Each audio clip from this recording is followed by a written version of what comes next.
Welcome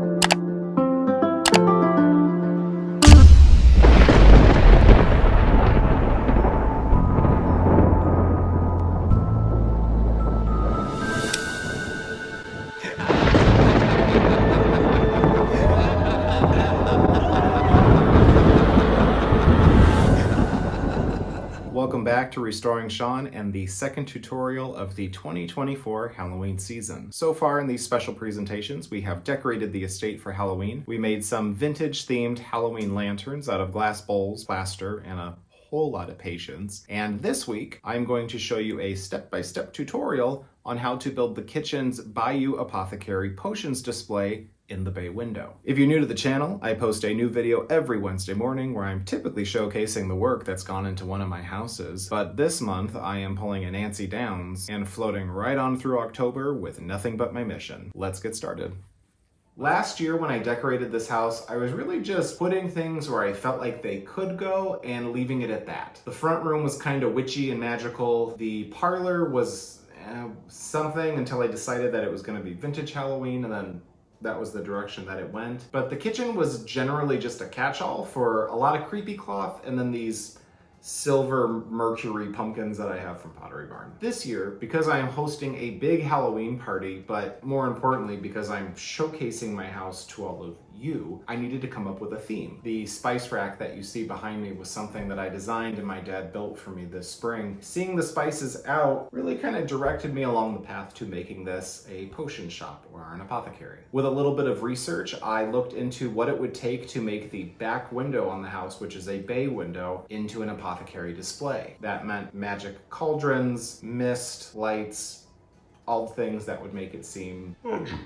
And to get there, what does it take other than just plopping a cauldron in the window and calling it good? Some of the basic things that you're going to need are cauldrons of various sizes, random bottles that you can find at all sorts of stores, some botanicals, some lighting, some cotton batting, and most importantly, fishing line, because you can't make things float without fishing line. And one last thing, these kind of iridescent plastic Christmas ornaments that I'll finesse a little bit to make them look like bubbles. So for this project, we're going to have 3 different cauldrons. One of them is being tested right now to make sure that it works. It's a little mini mister. This one right here, I'm going to try my hand at putting a pump in it to have a floating bottle with water coming out. See how that goes. And then this one right here is going to be a self-stirring cauldron. And I've got all the necessary components to make that work, and I will link them in the description below. Apart from the big pieces, we've got this little set of apothecary bottles. There are 3 different sizes. You can fill these with whatever kind of stuff you want, so we'll figure that out together as well. I'm gonna have a lot of these floating above it from a rack that I have ordered. We've got random bottles. These I got from Joann on super steep sale. They're real cheap, but a little bit of spray paint is gonna make that look a lot better. I've got creepy cloth. You can do spider webs. With all of that combined, let's get started and see what we can whip up. Now for the self-stirring cauldron, we're gonna need lights for the inside of it. We've got cotton batting to fill and kind of go over the sides. And then we need this. This is the most important part. It is a rotating base. I got this for $9 on Amazon. Just plugs in through a little USB. You turn it on. Magic. You should be using a red Solo cup or something similar inside. I don't have one, which is very surprising that there are no disposable cups in my house, but I do have old Tupperware that I don't use because it's so dinged up and stained from like spaghetti sauce. So with some hot glue, obviously hot glue, we're gonna be able to stick this up. We're gonna get this guy in there to keep it from falling, and then, you know, as it spins, it'll look a lot better than what I'm doing right now. Let's get cracking on this, and we're gonna make it work, because it's gotta. This just needs to be at like enough of an angle. What can I put behind it? When in doubt, you can use a little bit of painter's tape, and it does All sorts of miracles. If you're saying to yourself right now, like, don't waste a perfectly good cooking spoon. I never use this one. I have a whole bunch of wood spoons. I never use this one because it's chipped, but I don't get rid of it. It just sits in the drawer. So what better thing to use it for?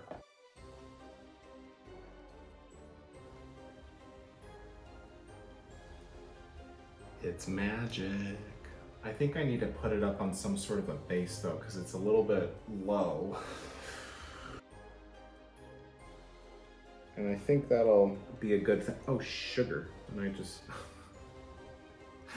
I'm not good with third grader crafts. Ask me to build a deck and I can do that, but not use a hot glue gun. I don't need to glue the base in there because I think it should be heavy enough, and that way I can put it in another cauldron in another year if I wanted to like reuse this one for something else. Because this one's pretty nice. Came from Target. Now, I don't know how this is gonna be because this is not like, I don't know about this. I don't know about this at all. I mean, that's kind of fun on its own. I mean, obviously I can't see from your side right now, but that's kind of neat. I do want to make some more like blobby, but I guess it's gonna be all over the windowsill too, so that's cool. It's official. We're doubling up on the Tupperware. And it's not like this is permanent, you know, you can always undo hot glue. It's not really like it's chemically bonded and not going anywhere ever. I'm pushing on it in order to make it come out faster and to get it to catch a grip on this thing, but it's now also oozing out the back end. I don't think it's supposed to do that. Now that we've got this set up and we know the height for sure, let's put the lights inside of it.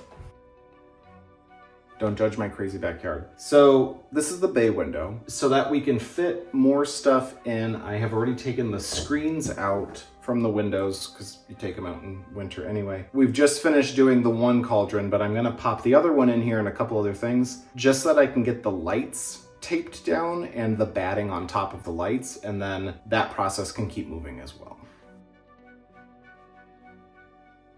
The metal grid that I ordered to go in the window so that I can hang everything from it arrived today. And I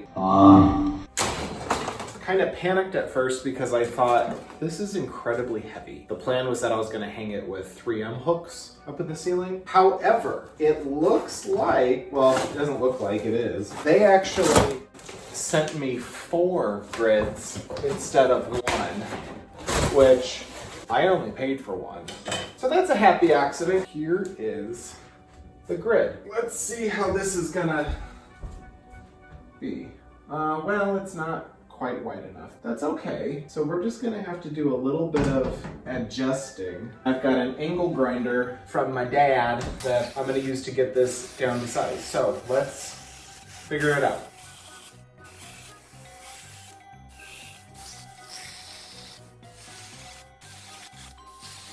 Well, it works perfectly. I had to go back outside and cut the whole end off because I wasn't thinking that it was gonna be, you know, longer than the space allowed. We can see that it's now perfectly in there. That was also good because that was like a huge chunk of it, which makes it a lot lighter. So hopefully the 3M hooks that I bought will work to support the whole thing. Luckily, nothing that I'm hanging on here is like super heavy. It's all pretty light plastic stuff. Got the grid up. It's pretty damn sturdy. So this is awesome. Now I can start to decorate the grid, which it is supposed to, you know, have botanicals and things and all the stuff. Question being, do I want to decorate it first and then hang all the things from it? Or do I want to hang the things first? I should probably decorate it first. Decisions. I'm gonna decorate it first. You talked me into it. Okay, real quick, we're essentially going, not back to square one all the way, but I'm getting rid of all this batting, because it's not batting, it's fill for pillows, or you're making pillows. So I bought batting, which is gonna be more like a whole sheet. So it's not gonna be as messy, it's not gonna be falling apart the way this stuff is. So I'm gonna replace all that. I'm gonna get the cauldrons back into place, and then I can start figuring out where I'm hanging things up above them. I'm crouched down because I'm too tall. Well, I guess you can see my mouth. Who cares?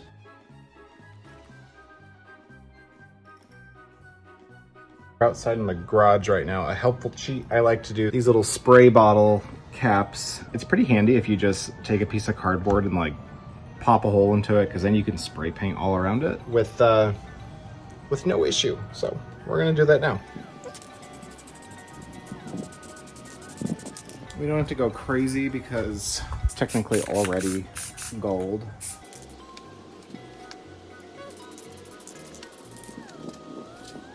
And then what we're gonna do, a little bit of black, real high level,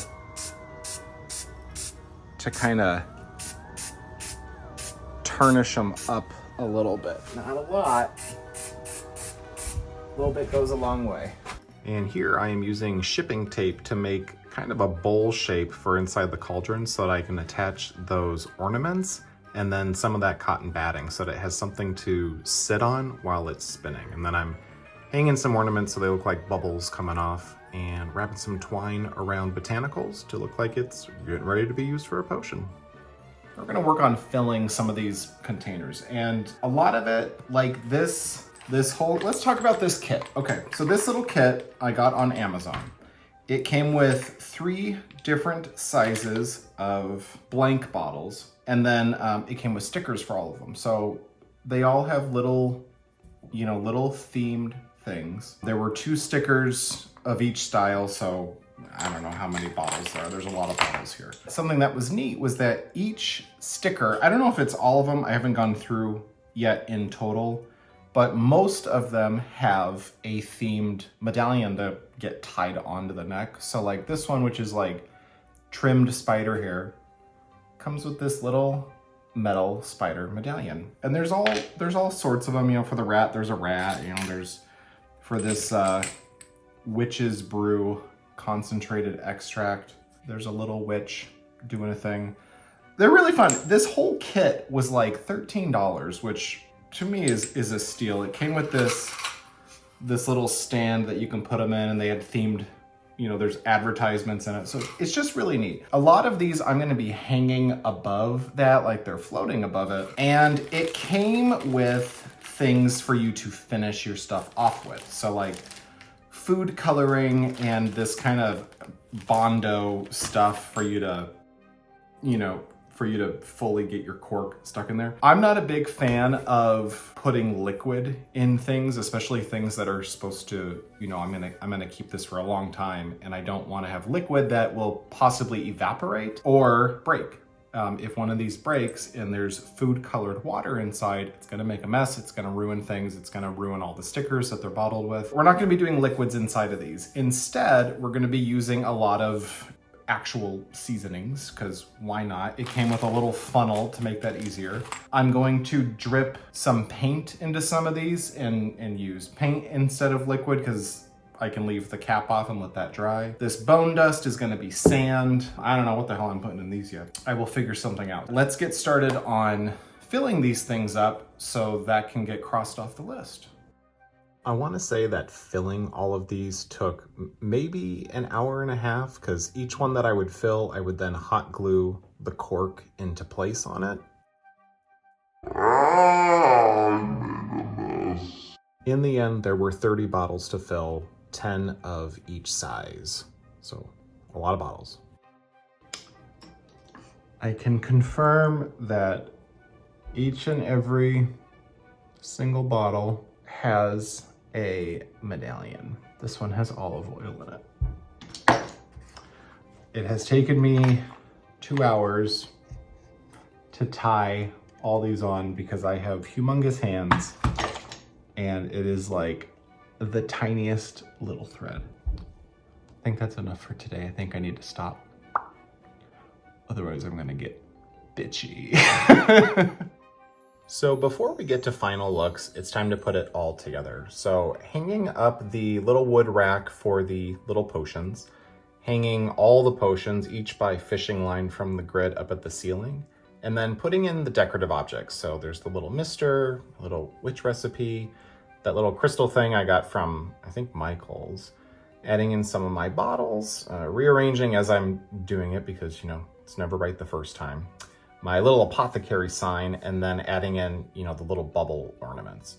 Unfortunately, my idea for this cauldron did not work, so I ended up buying just some big misters from Amazon, kind of drilling them through the back of the cauldron, putting in a couple bowls for the height. I put the tape there so the fog would come out, and voila, it is showtime.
Thank you so much for taking a look and following along as I created the Bayou apothecary display in my kitchen. If there's anything from today's video that you decide to do for yourself, please let me know. Take a picture, tag me in it at restoring_Sean. That way I can see what you've done and hopefully share it with everybody else. Make sure you like, comment, and subscribe below. That way you are reminded every Wednesday morning when a new episode drops. Next week, we wrap up October with my final story from my first house, Ghosts of the Manor. Until then, take care, and I will see you soon.